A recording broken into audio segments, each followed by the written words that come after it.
করেন, আমরা বিশেষ ট্রাইব্যুনাল কোর্ট 10 করে মামলা করেছি। আগামীকালকে মামলা রায় হবে এবং এই রায় যেন মুফতি সৈয়দ মোহাম্মদ ফয়জুল করিম সাহেবের পক্ষে আসে। বরিশালের মানুষ জেগে উঠেছে, সারা বাংলাদেশের মানুষ জেগে উঠবে ইনশাআল্লাহ। হতে পারে আদালতের মাধ্যমে। যদি ঢাকা দক্ষিণ সিটি কর্পোরেশনে আপনার ইশরাক সাহেবকে মেয়র হিসেবে ঘোষণা করতে পারে আদালতের মাধ্যমে, আমরাও না এই বিচারের প্রত্যাশী। কেন বরিশাল সিটি কর্পোরেশনে আদালতের রায়ের মাধ্যমে মুফতি সৈয়দ মোহাম্মদ ফয়জুল করিমকে মেয়র ঘোষণা করা হবে না? এ দাবি আমাদের, এ দাবি বরিশালের আপামার জনসাধারণের। ইনশাআল্লাহ আমরা ন্যায় বিচারের প্রত্যাশী। অন্যথায় যদি ভিন্ন কোন রায় হয়, বরিশালের জনগণ রাজপথ ছাড়বে না। দাবি আদায় না হওয়া পর্যন্ত ইনশাআল্লাহ রাজপথে সচল থাকবে। 23 সালের 12 জুন শাইখে চরমনাইকে তার উপর হামলা করে আওয়ামী লীগ সরকার নৌকার বিজয় নিয়েছিল দুর্নীতিভাবে।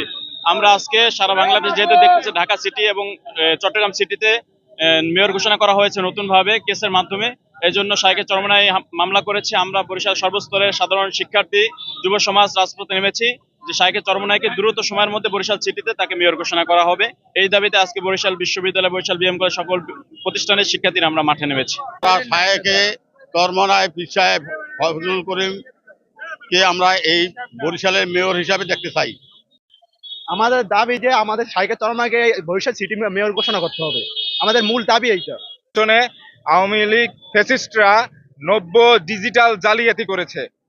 সে এটিএম মেশিনের ভোটার ইভিএম মেশিনের মাধ্যমে নব্য জালিয়াতি করেছে। এই জালিয়াতির বিরুদ্ধে তারা যে কার্ডের মাধ্যমে তাদের ইচ্ছা মতো ভোট বসিয়ে রেখেছে, এই তার বিরোধিতায় সেদিনকার আমরা যে ভোট দিয়েছি তাকে মেয়র হিসেবে নির্বাচন করেছে, কিন্তু তারা যে ঘোষণা করে নাই তার সেই ইসের দাবিতে এখন অধিকার আদায়ের সময় আমাদের অধিকার ফিরে পাওয়ার জন্য আমরা মাঠে নেমেছি।